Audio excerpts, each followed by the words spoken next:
Take a moment to stop scrolling because what I'm about to reveal will permanently alter your perspective on K-dramas.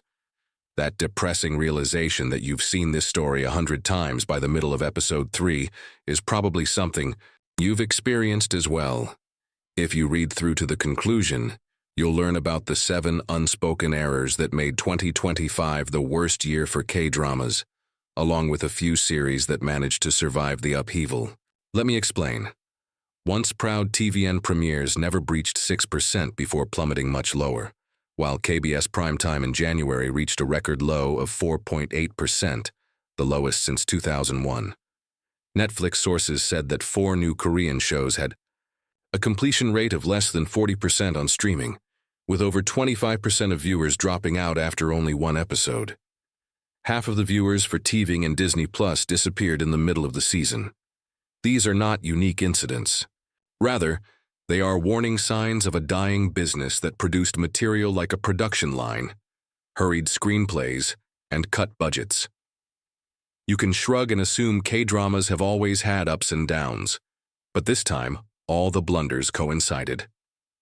First, the market was overrun with releases, more than 40 Korean dramas in 6 months, which made it impossible for viewers to keep up and made them tired of the same old tales of a traumatized idol meeting a cold CEO.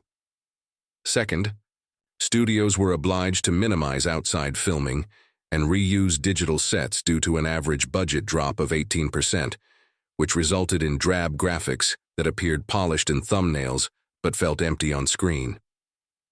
Third, the 2023 global writer strikes left screenplays unfinished, leading to impromptu improvisation and last-minute rewrites that left dialogue jagged and characters without depth.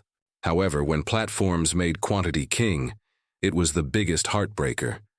They rushed to release more and more shows, burying potential hits before they even had a chance, rather than devoting attention to a few standout ones. With every new release, previous dramas were drowned out by the din. Word of mouth died in its cradle, and viewers permanently lost interest. The advertising industry took notice as well. K-drama slots saw a 12% decrease in cost per thousand, which cut off crucial revenue and set off a vicious cycle of lower budgets and subpar scripts. Producers' reliance on well-known actors as a safety net, using the same faces in repurposed parts to generate immediate interest, didn't help. However, fans lose interest, and the charm disappears when they witness their favorite celebrities portraying a chilly employer for the 4th time. By recruiting scandal-plagued superstars in the hopes of garnering clicks rather than relying on up-and-coming talent, several shows even sparked controversy. The outcome? Fans began to doubt whether any drama was worth their time or money, as a result of boycotts prior to airing and developing mistrust. But there is still hope. By placing a wager on quality rather than quantity, a few 2025 dramas managed to rise above the debris. Consider The Eighth Night of April, a compelling 6-episode narrative with incisive dialogue and genuine emotional stakes that captured hearts despite the lack of big performers.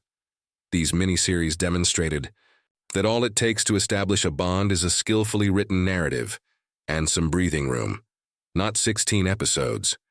A few producers also gave up-and-coming actors a chance, and their genuine and novel performances made us remember why we initially fell in love with K-dramas. The lesson here is that K-dramas will only fail if we allow them to. The mistakes of 2025 could have been prevented.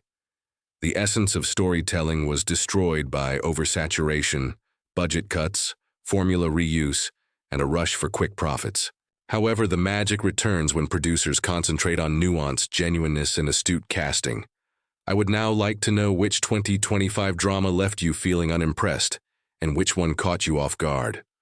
Leave a comment below with your opinions, and if you're still looking for something to watch, see my small list of hidden treasures at the conclusion of the description.